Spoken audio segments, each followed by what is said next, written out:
to me, it goes back to what do we face in the first place? And I'm using the F word. And I just want to make sure that everybody's with me when I'm using the F word. It's not, and I know Stephanie doesn't use it like this either, but like you don't use it as your biggest zinger, right? You're not using it as like your worst insult of your enemy. Oh, they're a fascist, anything they don't like. We're talking about a change in the form of rule in this country. And it's not just a hodgepodge of every horrific reactionary policy. It is a qualitative change in how society is governed. Once fascism is in power, its defining feature is the essential elimination of the rule of law and democratic and civil rights. Fascism foments and relies on xenophobic nationalism, racism, misogyny, and the aggressive reinstitution of oppressive traditional values. And this is what we see at play with the tsunami of anti-trans bills, sweeping the nation.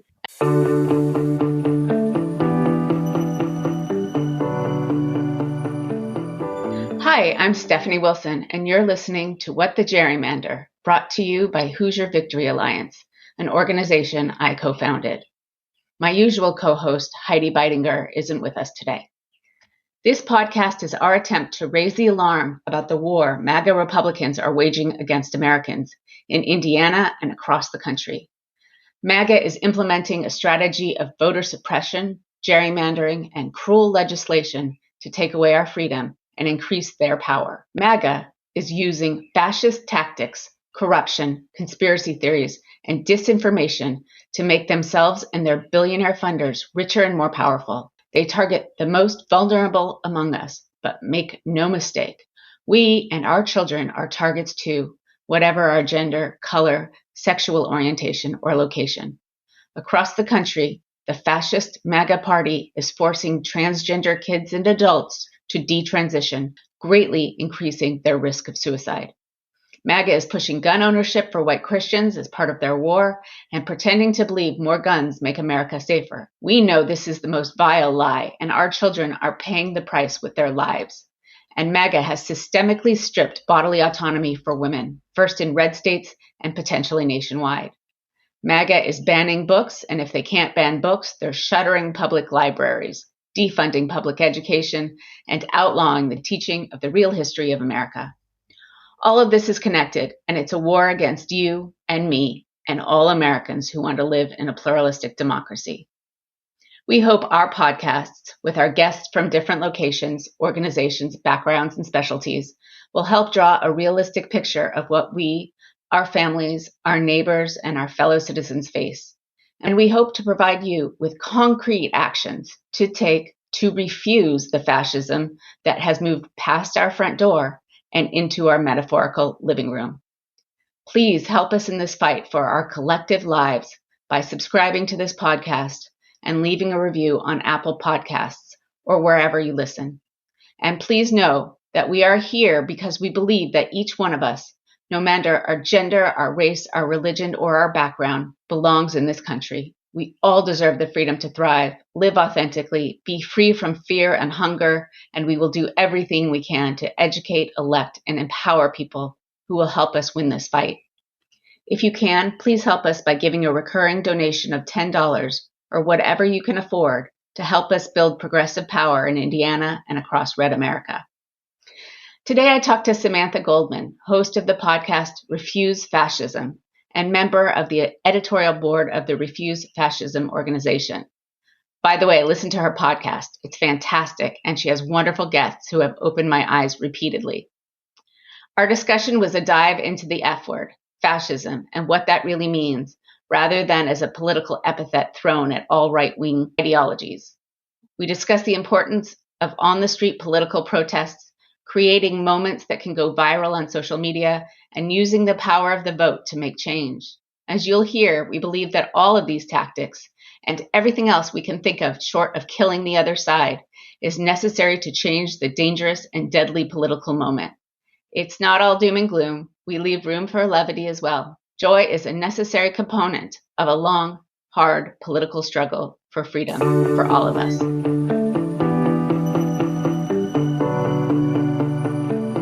Hello, Sam. Welcome to What the Gerrymander podcast.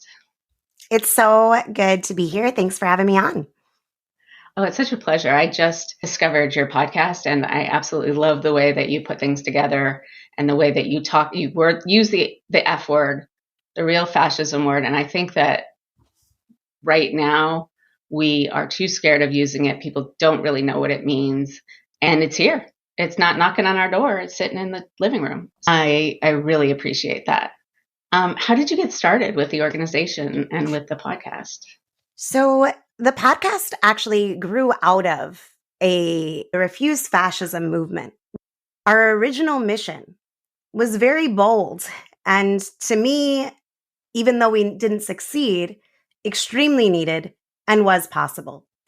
And our mission was to drive out the Trump-Pence regime through sustained mass nonviolent protests.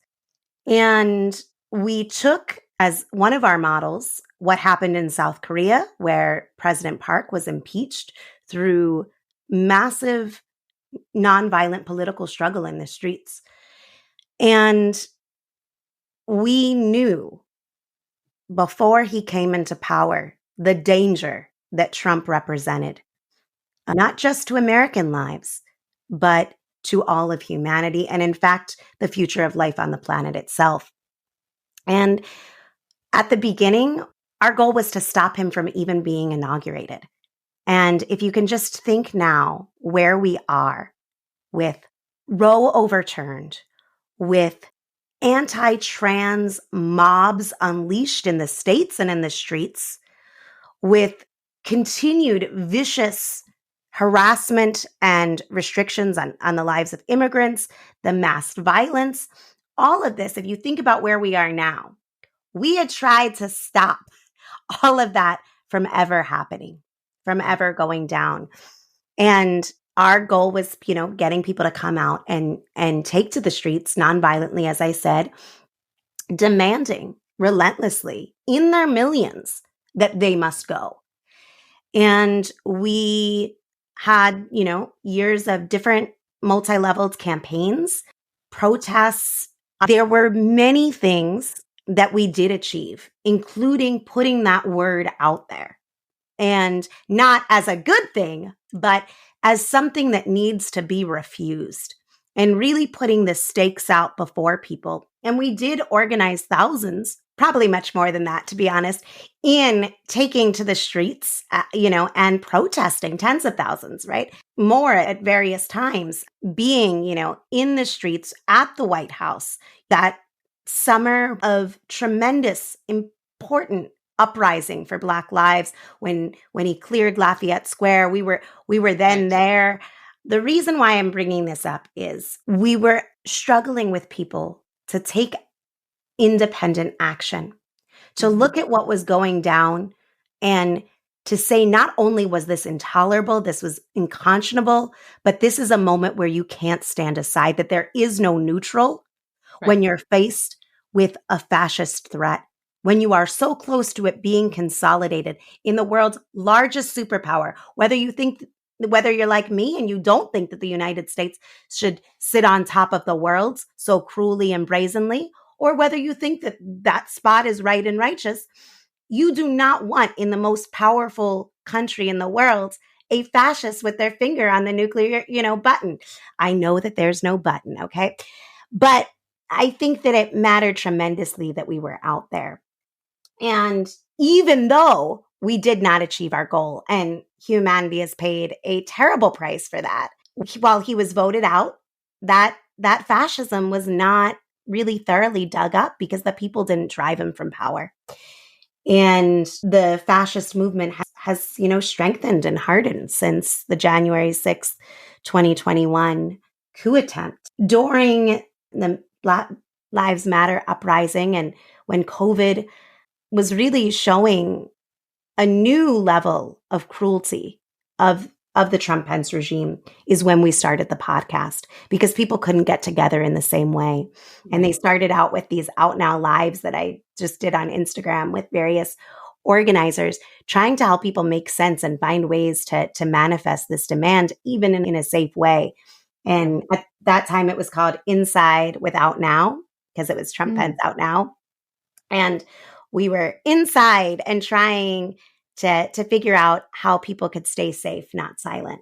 And so we just continued from there. That was way too long of an answer. I apologize.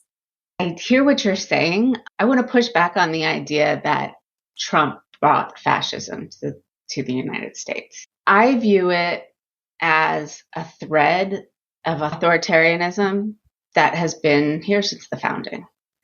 I was listening to another podcast a couple of years ago, and not Shankar Osorio, she is just my guiding light for messaging, put it to us this way, that the same people who had to be convinced to join the Union and were the part of the Three-Fifths Compromise, who were enslavers, that were the same people who were the enslavers through the 1860s and who seceded from the Union so they could maintain slavery, who are the same people that created Jim Crow, who are the same people that created the fascist movements of the 40s that were in favor of Hitler, who are the same people who were the McCarthyists, who are the same people who supported Nixon and the Southern Strategy, and are the same people now.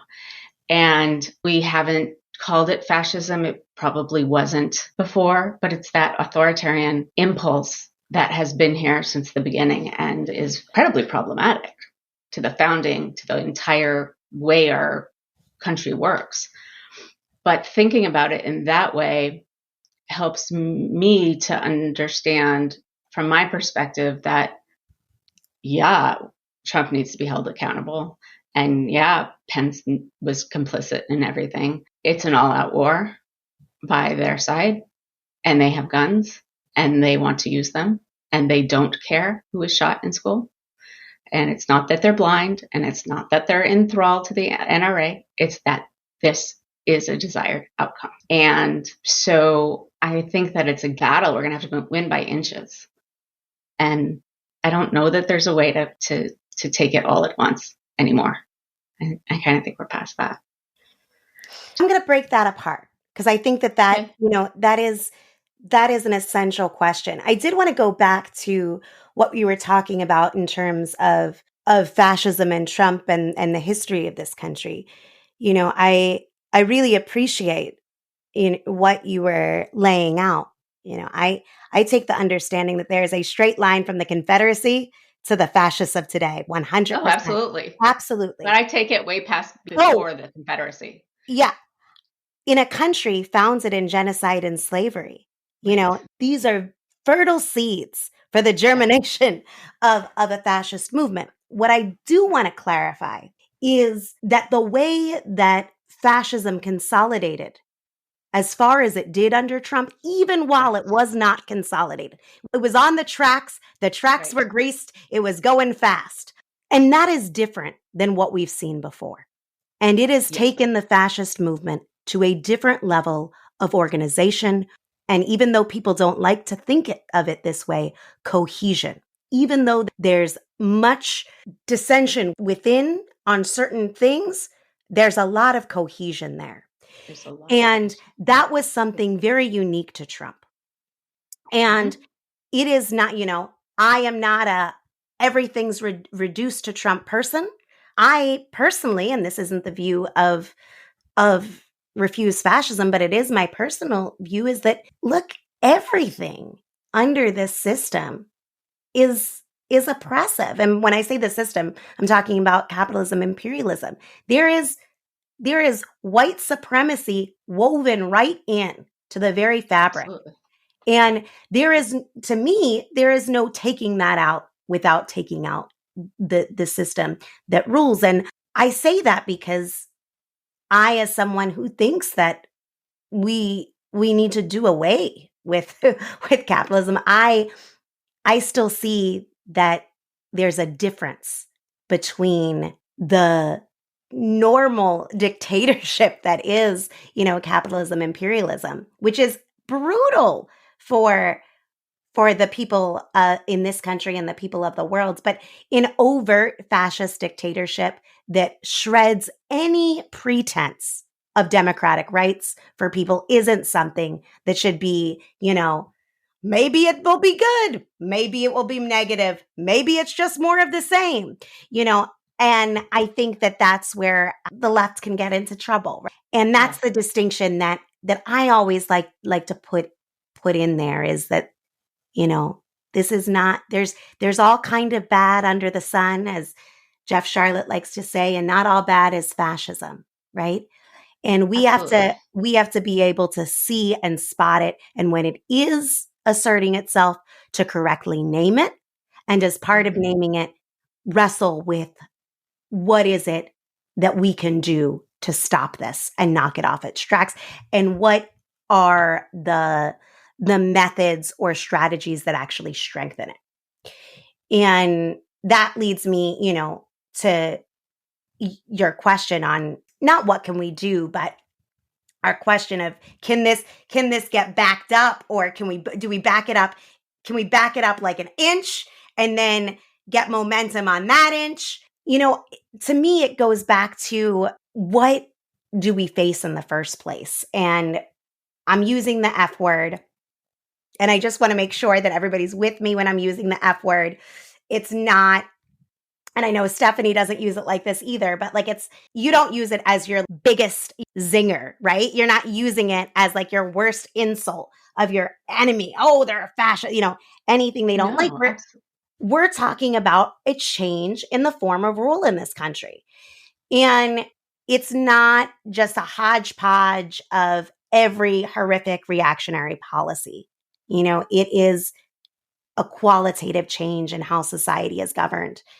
Once fascism is in power, its defining feature is the essential elimination of the rule of law and democratic and civil rights. Fascism foments and relies on xenophobic nationalism, racism, misogyny, and the aggressive reinstitution of oppressive traditional values. And this is what we see at play with the tsunami of anti-trans bills, sweeping the nation. I mean, I go back to Umberto Eco's definition of fascism all the time, and we tick off every box between the cult of tradition and a counterfactual idea of America as a Christian nation, all the way through to white grievance, to obsession with the plot of people who are trying to. I mean, it's the same plot that has been the center of every conspiracy theory for 1,000 years. At the Soros-backed woke New York mob, kind of a combination of the Jews and the blacks and the trans and the queer community, is plotting to take away the supremacy, or as they would think about it, their way of life. So I agree. It's, I think, a very specific ideology, and it's not simply authoritarianism. Right. And I believe also that through organizations like ALEC, the organization that helps them write the laws, the people like Harlan Crow, the Nazi memorabilia guy funding the Supreme Court. I agree with you. It is cohering to a large extent. And I think where your organization tried through massive action, and I think that is going to need to happen. Ours is trying to elect people. I mean, I think it has to happen at every different level. We can't let seats go uncontested, because while we still have democracy, while it is beaten to an inch of its life, we still have to use that. But we also need to be out there in the streets making our voices heard. Yeah, I'm not telling anyone ever not to vote or anything like No, that. I'm not. I I'm not suggesting that you I think are. I No. think that we're in a situation where we can't fight each of these battles individually. And that's where I get worried, because it will Yes. swallow us up. They Mm-hmm. are they are not going at it this silo, it's all part No. of one vision of the world Yes, that they are fighting for. absolutely.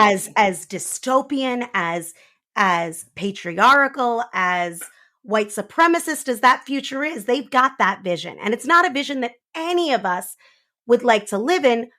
And it's also a vision that they don't want us in. We don't exist. Many of us Right. do not exist in their vision. And I think that we need a vision too. And that vision is critical, I think, in not ceding ground to these fascists. When you have a vision and you have something to stand on that isn't just relying on what those in power are telling you to aspire for, or that Hmm. the best that you can do is, those little crumbs that they tell you are the best we can do, um, I think are really dangerous, because the as you said, an inch of its life, right? You were saying democracy. Look, they are going for a civil war, as you said earlier. They are gunned to the teeth, ready to fight it.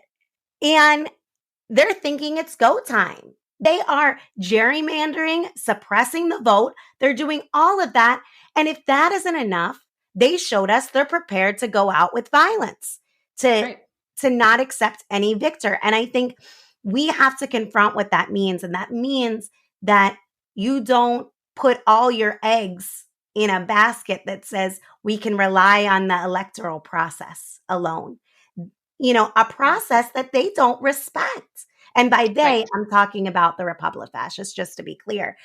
I think that there's a lot of, still, after all of this, there's so much that people are told from the Democratic Party leadership. They're told, well, that is important, what you want, what you're fighting for, whether it be abortion rights, trans rights. And the only way to get that is to vote.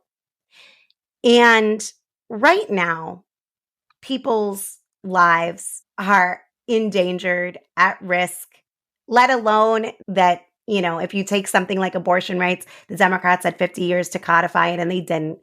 But in a broader thing, we're dealing with people that do not accept the norms, that do not Right. accept a normal election.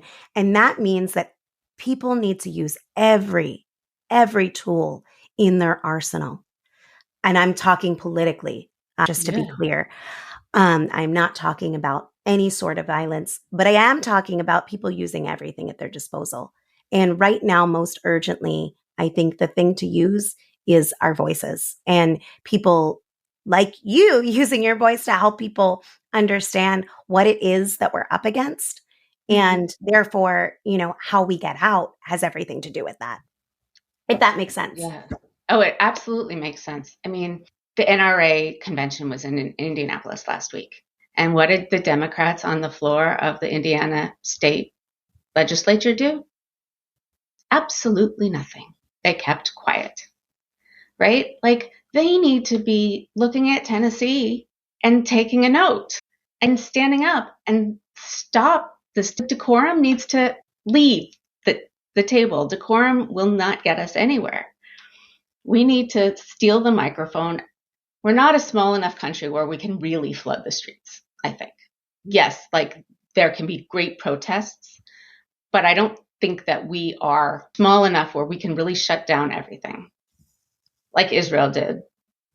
And that's a whole other story. And it took the Jewish Israelis to have their rights threatened to get there. But they were able to, the pilots and the labor unions and the business leaders and everybody, and it, at least for the moment, stopped everything. I don't think that we're a small enough country to be able to do that.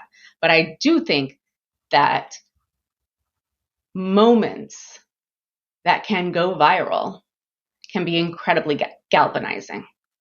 And when I saw those Tennessee Three, and there have been others. There's been Mallory McMorrow. We can't let those moments go without finding them and using them and teaching people exactly what's at stake. Because, you're right. Every tool at our disposal while not espousing it. Yeah. armed civil war. I mean, I think that one of the things that I guess I think is needed is people to find their own voice and not rely on a political proxy to be their voice. That there are people with so much influence that aren't in positions of political power right now, that if whole blocks of those people asserted the influence that they have, from athletes to, Mm-hmm. performance, those in the arts, to those in academia, doctors, in regards to many of these things, if they Right. if they acted in coordination, Mm-hmm. in mass, I think it would matter profoundly. And I think that, um, the history of our country, and the history of any country really, is that all the rights were fought for. All the rights were the result of struggle, including the right to vote, was Mm-hmm. a product of struggle, even in a country of our size. And even in the not so distant past, the civil rights movement wasn't that long ago. Even if it feels like Yes. it in certain ways, there were ways where people planted themselves in the streets and said that they weren't going to accept to be ruled this way. As recently as the uprising for Black Lives, that was the largest outpouring ever. And while they did not, you know, succeed in their demands, and that would be a whole other topic, they made a profound difference on the way that people think and that Mm-hmm. many act. And I wouldn't count that movement out. So that's just my thought. No, I agree with you. I think that there are a lot of people who can use their voice. So there's the outpourings like that summer of 2020, but there's also the power of economic force, which isn't being used right now. Remember, 3 years ago? Oh, maybe more. I don't know. Time means nothing anymore. Thanks, But when COVID. the, I know, right? When North Carolina first put out those bathroom bills, right? And the NCAA said, we're not coming to North Carolina. And boom, that changed Hmm. because, right? There has to be an economic consequence. Yeah. A lot more people need to find their voice, and a lot more people need to use their action, and there's got to be an economic consequence. We lack the levers to move people unless they're going to lose their money, which is horrifying. I mean, the fact that kids' lives don't do it, the fact that probably, right now, Gen Z is identifying as LGBTQ at 20%, right? Where Gen X, which is me, you're probably younger, was 3%. That is a huge difference. And all those people saying, oh, no, no, no, not our kids. You are, they have trans kids too. They have gay kids too. They might not know it because their kids are afraid of them. But I think we have to also, as the people speaking right now, we have to get people to understand that it is their kids. They're all our kids, right? The Hmm. Republicans do such a good job of saying, you are harming my kid, right? They are harming your kid. They figure out a way to scare people. And Democrats aren't ruled by fear the same way that Republicans are. We have a different brain chemistry. We're motivated by different things. But we have not done a good job of telling people. I saw some talking points out of the White House today about how many billions of dollars they've gotten for blah, blah, blah, blah, blah. Nobody, yes, we care, but you can't conceptualize it. It has to be something that people can grab onto. Like that they have to know that politics isn't just this lofty thing, it's our lives. And everybody's life is at stake. Having the background that I do, I mean, all of the intergenerational trauma that comes with being Jewish and being a historian, I see it happening. I think also people think it's limited to trans people or LGBTQ people or maybe even Black people, but they really don't count either. And it's all of us. And we It's have all to of be us. thinking that way, and maybe if you've never been at the other end of it, you don't get what that could mean. But I guarantee you, not a single Jewish family in this entire country has not had the conversation, when will it be time to flee? Like, where would we go? When would we go? Even if you're like in it to change things, we've seen that in it to change things can go bad really, really fast. So I totally agree with you. And we just have to, I think, go at it at so many different levels from so many different directions because it's a big beast. When you were talking about preparing to flee, there are so many families right now that are fleeing states, I know. because of so that they can continue to provide care for their children. And, the cruelty of, these people in power saying good, and the idea that we're safe, that it hasn't come for us yet, therefore we're safe. That when you see it happen to someone else, that your statement about these are our children, these are our people, when it's Mm-hmm. happening to the parents who are having to flee, that these are our people, these are our Mm-hmm. children, I think is an incredibly important stand and way of thinking. And I think is something that we really need to work on as a people Yeah. in order to rise up in response. That there is no safe state, there is no safe haven.